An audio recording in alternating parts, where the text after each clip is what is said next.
I'm Nathi Ndlovu, and this is TechCentral's TCS Plus, which is brought to you today by Samsung South Africa. Folding phones are advancing at light speed. For consumers, the appeal is self-evident. On one hand, folding phones give users the option to have a larger, tablet-like interface that offers enhanced productivity and a better user experience. On the other hand, the fit-in-your-pocket candy bar design maintains the portability that has enabled mobile phones to become the most used computing devices in the world. Samsung pioneered the folding phone paradigm in South Africa with the first-generation Galaxy Z Fold, which was launched in 2019. The Z Fold series is now in its 7th generation, with the Galaxy Z Fold7 and Galaxy Z Flip7 launched earlier this month.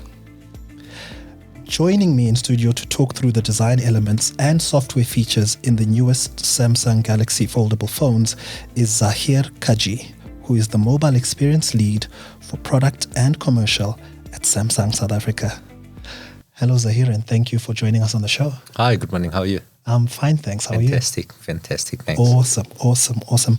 Zahir, let's start at a conceptual level. Yeah. Right. What device manufacturers like Samsung trying to achieve with the foldable concept? I think ultimately, if we look at the Samsung DNA, it's largely based around technology, innovation, and all of this design and engineering comes always with the customer in mind.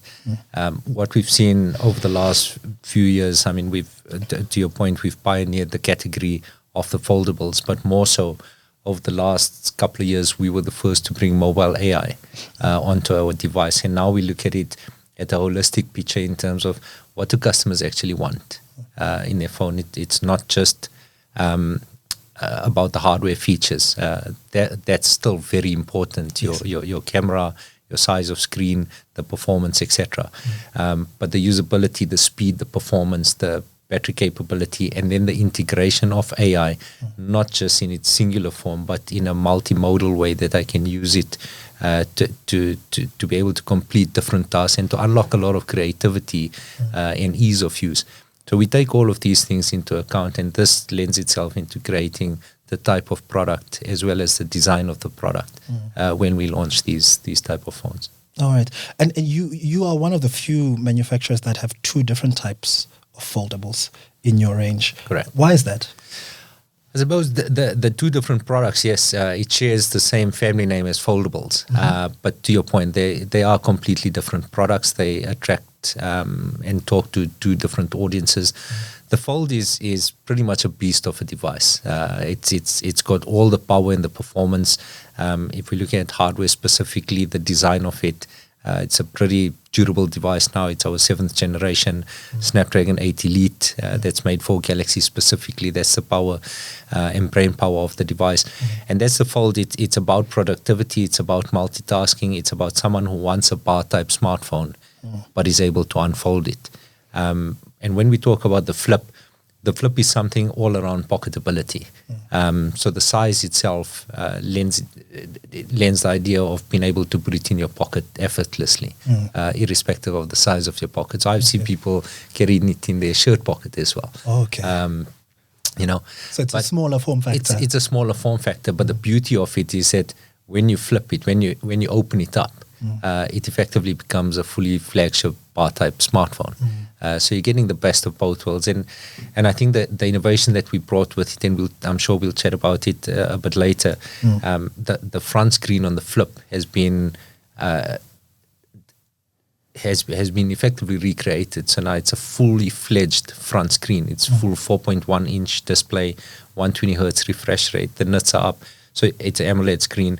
And you're getting full functionality on the screen. So taking pictures using Gemini Live on your device or interacting with your device through your front screen. It's no longer just a notification bar telling you you've got a missed call and I have limited functionality. I can edit pictures on my front screen. Okay. So I don't necessarily need to open my phone as well. So it talks to do different audiences. So Flip7, I'd group it as it's about pocketability. It's also about the customization, personalization, fashionable type of but fully functional device. Yes. It appeals to a younger audience, slightly more female centric. Okay. But that's the kind of device the Flip is. But Fold is all about it's the business end of smartphones. Yeah. The big boy in there. The big boy, yeah. Yes. All right. Talking about the Fold specifically, Zahir, it's still very much a high-end device. And that's because there are very complex engineering problems that are being solved, with this specific device. One thing with the Fold7 is that it's much thinner than its predecessor. What else can you tell me about this new Fold7? Yeah, so I mean, it's absolutely incredibly thin. I mean, I've got it here, and I brought it, and everybody we show is just truly amazed by the size and thinness of the device. Wow. If you look at it unfolded, I mean, this is 4.2 mils. It barely accommodates the USB Type-C charging port, and that's pretty much what's holding us back from making it any smaller. But in its entirety, the phone has been redesigned. So noticeably, yes, of course, the thinness. But when we talk about the you're more than welcome to play with it. When we talk about the hinge itself, we've taken durability very seriously, and we've been evolving the engineering and architecture of these devices.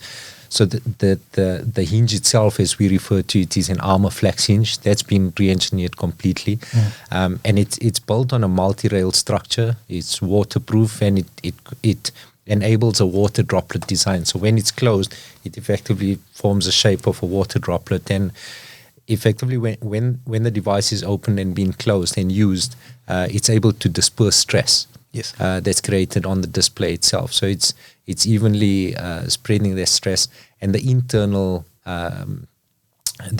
of the product has been made a bit smaller as well, so it allows a wider curvature on its closing as well. So it's pretty durable.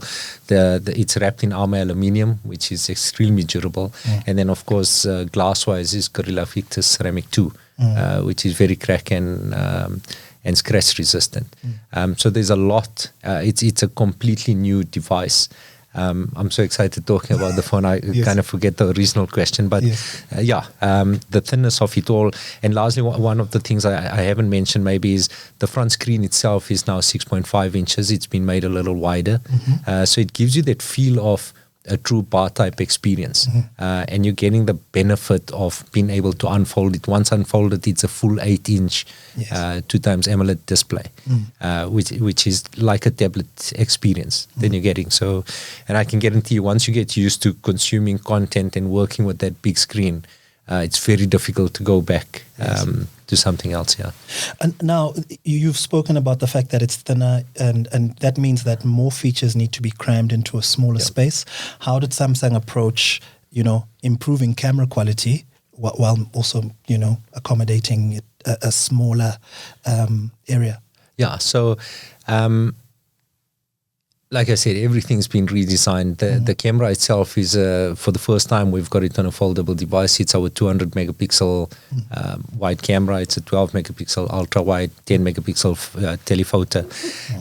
But that's a big deal for us. I mean, if we look at just, camera itself, camera is a big, one of the top 3 things that consumers look for when buying a device, and we've put it out there to say this is truly the pinnacle of our flagship devices.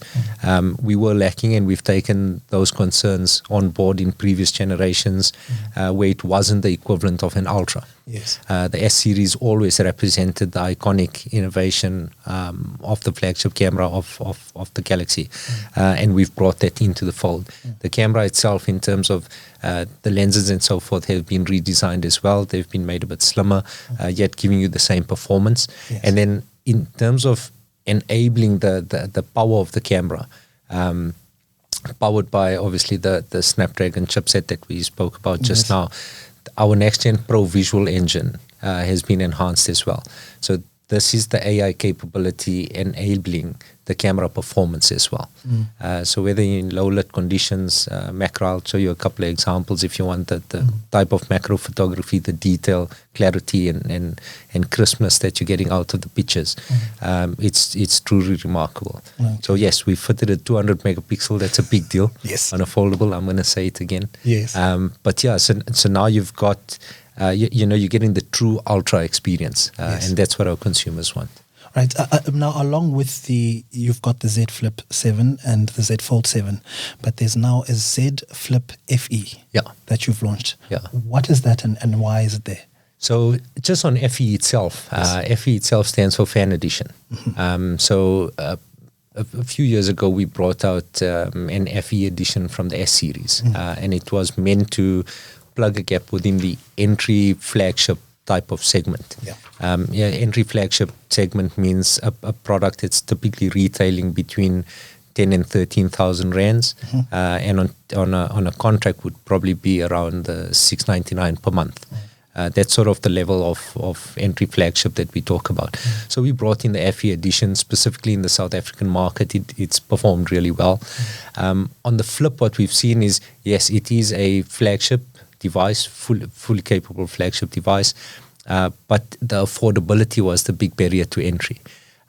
It was through promotional activities, specifically around the Black Friday promos. Once the flip started hitting the correct price point, in getting sub 1,000 rand and breaking that sort of $899 per month price point, we saw a large uptake.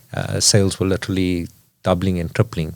But the interesting part is that a lot of your sort of mid-segment and there was a lot of upselling happening. So clearly there's a demand for the product from a younger audience because of its form factor and capability. The pocketability of the device is obviously fantastic, but that's why the FE is there. The FE is there simply to address the affordability and accessibility. We want to make foldables mainstream and democratize this form factor to the right audiences, and that's why we've brought in the FE. The FE. Okay, great. Now, interestingly, you mentioned AI as being important to just usability and accessibility, but you've also launched the Watch8. And which has some very interesting integrations with Gemini. Could you just explain to me how would that work? Yeah, so having Gemini Live on a watch it's obviously a complete differentiator for Samsung in our series. The beauty of it is that there's a lot more focus in terms of health. There's a large segment of people that use a watch as a smartwatch and then wellness, and there's a large group of people that use the health applications, be it on phone or watch, to be able to track and monitor and improve your health, be it mentally, physically, etc. But the AI component of it is something that's integrated into the watch itself, and then is also able to coach you and almost be there as a teammate, almost be there as a friend. So to give you an example, assuming I've got my watch on and I step outside, I can talk to my watch and say, I want to go for a 10-kilometer run. Try and plan me a route that focuses on incline or hill climbs. And it's going to be able to do that because it understands it. While I'm running, I would have already completed my running analysis. So the health data is already on board on my watch. It understands my level. It understands what heart rate I should be achieving. While I'm running, it's going to be able to tell me, maintain your heart rate, pick up the speed a bit. And then the beauty of it, this is where the AI and the multimodal capability comes. Assuming now I'm finishing my run and I say, can you find me, I'll talk to my watch and say, hi Gemini, can you find me the closest coffee shop? And send a location message to Nkosi. And it will do that because now I can do it from my watch. And I wouldn't have needed to go into GPS and search and then open messages and all of that through a simple instruction. And the beauty of the instruction with the level of AI that we've got integrated into our devices, it's contextual. So this is something that I don't think a lot of users quite understand yet, that the AI we're talking about is not voice commands. It's not text to speech or speech to text. I'm not issuing linear instructions to my device. I'm saying, can you find a coffee shop?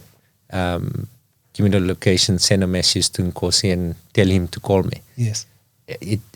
How does it know who's him? How does it know what exactly I'm talking about? But that's the contextual search. And I'll show you a bit later some examples of how it understands. And AI is not only limited to Gemini Live. But yeah, these are the things you can do with your watch. So if I understand you correctly, Nati as a journalist is on a run and I have an idea for a story. I want to write about Samsung foldables.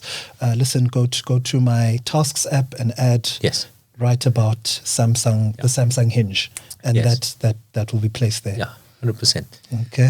Because you integrate it, and that's obviously on the LTE version of the watch. You do need connectivity for it. Yes. But yeah, you're going to be able to write, and similarly with the, with that, I'm not sure if you've used it before, but you can even instruct the writing style, the tone, the format of it, all of that. So I can say, give it to me in a Gen Z language, and it's going to tell you the Watch8 slaps. Yes. It's gonna, or I can say, summarize it in bullet form. Yes. And email it to so and so. I can do all of those things now. Yes. Without having, you're still getting the same tasks done, but the journey to accomplishing the task is totally done in a much quicker and more intelligent manner. So all these new devices we've spoken about, are they already available? Yeah, so pre-orders are officially live. It will be. We'll start fulfilling pre-orders probably within the last week of July. Available in all your network operators, retailers, and online as well. Yes. But officially open, we do have a pre-order offer as well. So we're running with a double your storage offer, and that simply means that you'll get a 512 gig by paying the price of a 256 gig. And that's running until the 31st of July. Okay. And that applies to the Fold7, it applies to the Flip7. On the FE, you'll pay the price of a 128 gig and get a 256 gig. Yes. Storage is a big deal. Yes. I mean, especially with the amount of information that gets switched over when you buy a new phone, obviously the pictures and quality of the pictures you take in takes up space as well. So double your storage is an offer, and it's available till 31st July. All right. And what's the price range for these devices? Price range wise on the Fold7 starts at 42,999. That's for the 256 gig. So up to 31st July, you can pay that price, but actually get a 512. Yes. On contract, will start at 1699 per month. The Flip7 is at 24,999. And on contract will start at 999 per month, and then the Flip7 FE is at 18,500. Okay. So as I said, it's addressing the affordability component, and that will start at 799 per month. All right, excellent. And then could you just say where do you see this foldable concept or theme going in the next few years? I think the form factor, it's all about, when we talk ultra experience, it's about having the intelligence, having the immersive experience, having the power, the performance and all of that, but you want it portable. And portability of power of these devices which have become indispensable allies to us. That's what we want. So in the next few years, I think the foldable form factor lends itself to portability. And being able to create durable devices that has multifunctional elements to them will definitely shape the way that we look at the design of devices to come. So we're going to start, I'm sure we'll see multiple devices across different categories come in this kind of form factor. Okay, excellent. Zahir, thank you. Thank you so much for your time and your insights. Thank you. All right. That is Zahir Cajee. He is the mobile experience lead at Samsung South Africa. And I am Natin Lovu for TCS Plus.